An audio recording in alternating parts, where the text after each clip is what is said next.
বিশ্বনাথৰ এগৰাকী শিক্ষয়িত্ৰী, যি শিক্ষয়িত্ৰীয়ে কৰ্কট ৰোগত আক্ৰান্ত হৈ আছে যোৱা 4 বছৰ ধৰি, আৰু আমি আজি প্ৰাগ নিউজে আহি তেওঁলোকৰ ঘৰত উপস্থিত হৈছোঁহি।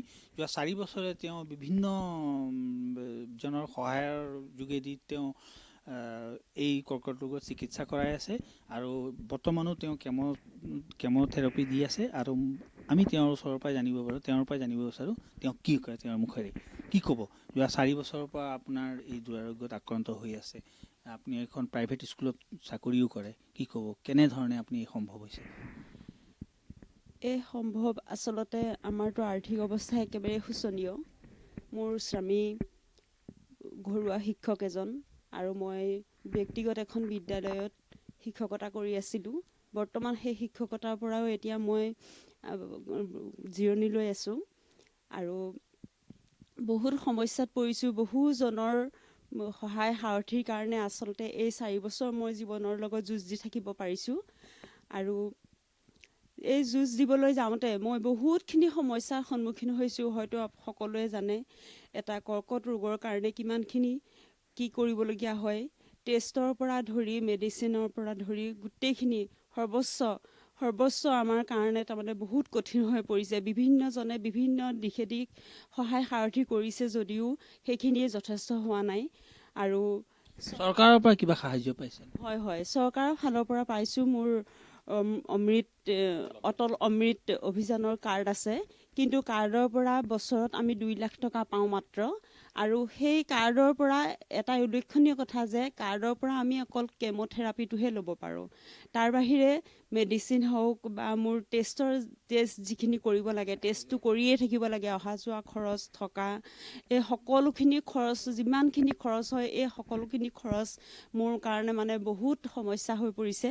গতিকে সেয়েহে মই মুখ্যমন্ত্ৰী মহোদয়ক অনুৰোধ জনাওঁ বা ৰাইজক মই অনুৰোধ জনাওঁ যাতে মোক অলপ যিকেইটা দিন মই জীয়াই থাকোঁ মোৰ এই জীৱনৰ লগত সংগ্ৰাম কৰি যাবলৈ যাতে মোক অকণমান সহায় সাৰথি কৰি, মোৰ ল'ৰাটো সৰু হৈ আছে, ল'ৰাটোক যাতে মই অকণমান মানুহ কৰি মই তাক চাই যাব পাৰোঁ, সেইকণ যাতে মোক সুবিধা, মোৰ মনৰ আশা পূৰণ কৰিবলৈ দিয়ে, এয়ে মোৰ কাতৰ অনুৰোধ সকলোৰে প্ৰতি। নিশ্চয়কৈ তেওঁ মুখ্যমন্ত্ৰীক কাতৰভাৱে অনুৰোধ জনাইছে যে যদি পাৰে তেওঁ যিমান পাৰে সাহায্য কৰিবলৈ। তেওঁৰ লগত আমাৰ লগত আছে তেওঁৰ স্বামী, তেওঁৰ পৰা জানিব বিচাৰোঁ আচলতে আপুনি প্ৰাইভেট স্কুলত প্ৰাইভেটলি ঘৰতহে পঢ়ায়, শিক্ষকতা কৰে, কেনে সম্ভৱ কৰিব পাৰিছে এইখিনি? এইখিনি গোটেইখিনি সম্ভৱ আচলতে ক'বলৈ গ'লে শুভাকাংক্ষী ব্যক্তিসকলৰ পৰা। আৰু প্ৰথম যেতিয়া আমি এই বেমাৰটো তেওঁ যিটো অসুস্থতাত পৰিছিলে তেতিয়া আমি গুৱাহাটী লৈ গৈছিলোঁ, আৰু গুৱাহাটী লৈ যোৱা GMCHত আমি ভৰ্তি কৰিছিলোঁ। আৰু GMCHত ভৰ্তি কৰাৰ লগে লগে আমি 2জন ব্যক্তিৰ নাম মই ল'বই লাগিব, যি 2জনৰ কাৰণে আমি বাহিৰলৈ নিবলৈও সক্ষম হ'লোঁ। আৰু সেয়া হ'ল নিউজ লাইভত জ্যেষ্ঠ সাংবাদিক ছায়ামণি ভূঞা আৰু অৱসৰপ্ৰাপ্ত ছুপাৰিনটেণ্ট ৰমেন তালুকদাৰ ছাৰ।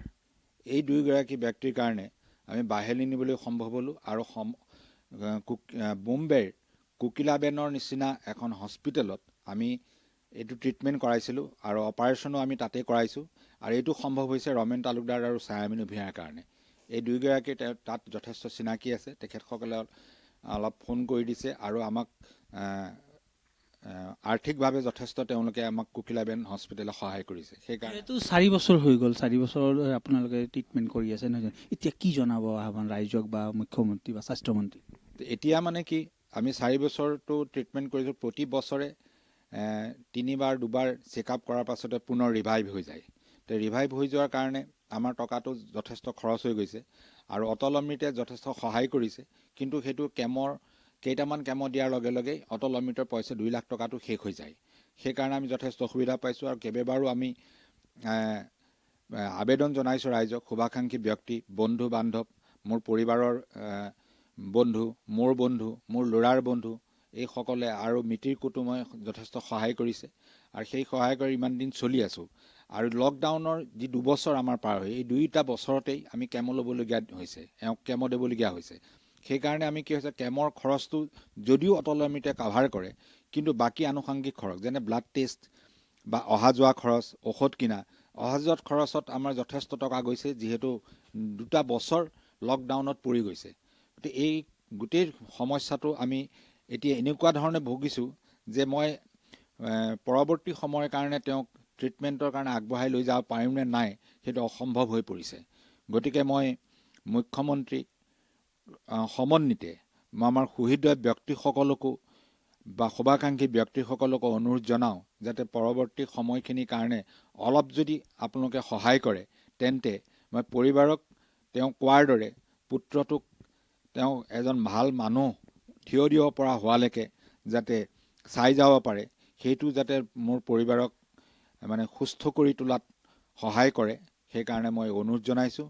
যাতে মোৰ শুভাকাংক্ষী ব্যক্তিসকল আৰু মুখ্যমন্ত্ৰী মহোদয়ক কৈছোঁ, তেওঁ যথেষ্ট সহায় কৰিছে। আমি আজি এই কেইমাহত আমি দেখি আছোঁ যে বহু এনেকুৱা দুৰাৰোগত আক্ৰান্ত ব্যক্তিক তেওঁ সহায় কৰি আহিছে, আৰু নিশ্চয় মোৰ পৰিবাৰকো এই ক্ষেত্ৰত কিছু সহায় কৰিব, আৰু শুভাকাংক্ষীসকলেও মোক এই ক্ষেত্ৰত কিছু সকাহ দিব বুলি মই আশা ৰাখিলোঁ।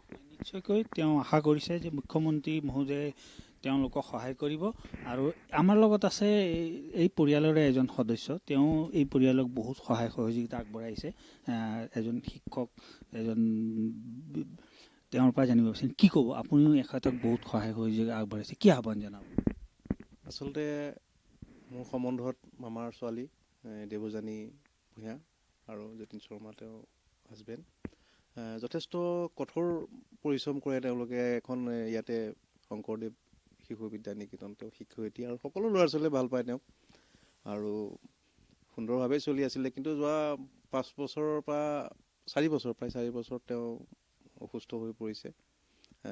মুম্বাইতো তেওঁৰ চিকিৎসা প্ৰথমতে আৰম্ভ কৰিছিলে, যথেষ্ট কৈছে তেখেতৰ হাজবেণ্ডে সহায়ত তেওঁ কৰিছিলে, আৰু ভালো হৈছিলে যথেষ্ট। আমি দেখিছিলোঁ আৰু সকলো পৰিয়ালৰ মানুহৰ মুখত হাঁহি বিৰিঙিছিলে, ঘৰত হাঁহি বিৰিঙিছিলে। তাৰপিছত পুনৰ লাহে লাহে আকৌ তেনেকুৱা ধৰণৰ এটা হৈ গ'ল। হোৱাৰ পিছত তেওঁ শেষত কেমো থেৰাপি আশ্ৰয় ল'বলগীয়া হৈছে, আৰু চিকিৎসাটো যথেষ্ট দীঘলীয়া, 4 বছৰ। গতিকে বছৰত 2 লাখ টকা তলৰ অমিতৰ পৰা পায়, কিন্তু সেইখিনিয়ে নোজোৰে কৈছে। গতিকে যথেষ্ট আমাৰ আত্মীয় স্বজনেও তেওঁক সহায় কৰিছে বা বন্ধু বান্ধৱেও সহায় কৰিছে, কিন্তু তেখেতক আৰু সহায়ৰ প্ৰয়োজন হৈছে। আৰু এগৰাকী তেওঁ আচলতে সকলো দিশতে, ৰাসেই হওক, এই অঞ্চলৰ ৰাসত তেওঁ কৃষ্ণৰ ভাও লৈছিলে, বা নিজৰ যি মাতৃগৃহ পিতৃগৃহ কলাবাৰীতো তেওঁ ভাও লৈ পেলাই সুন্দৰ অভিনয় কৰে বা গীত গায়, সকলো দিশতে পাৰ্গত। তাৰ বিদ্যালয়তো তেনেধৰণৰ কাৰ্যসূচীত অংশগ্ৰহণ কৰে। এনেকুৱা এগৰাকী শিক্ষয়িত্ৰী হঠাতে এনেকুৱা ধৰণৰ হৈ যোৱাৰ কাৰণে সকলো আচলতে ভাগি পৰিছে, আৰু তেওঁৰ মানে আশু আৰোগ্য সকলোৱে কামনা কৰি আছে, আৰু সকলোৱে হাত উজান দিছে। কিন্তু এইখিনিয়ে যথেষ্ট নহয়।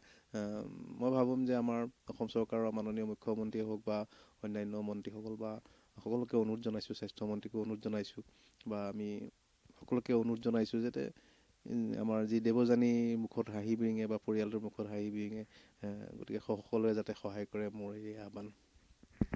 নিশ্চয়কৈ আমিও প্ৰাগ পৰিয়ালৰ তৰফৰ পৰা তেওঁৰ আশু আৰোগ্য কামনা কৰিছোঁ, আৰু মুখ্যমন্ত্ৰী মহোদয়ে আমাৰ প্ৰাগ পৰিয়ালৰ পৰাও আহ্বান জনাইছোঁ যাতে তেওঁ সহায় কৰে এই পৰিয়ালটোক।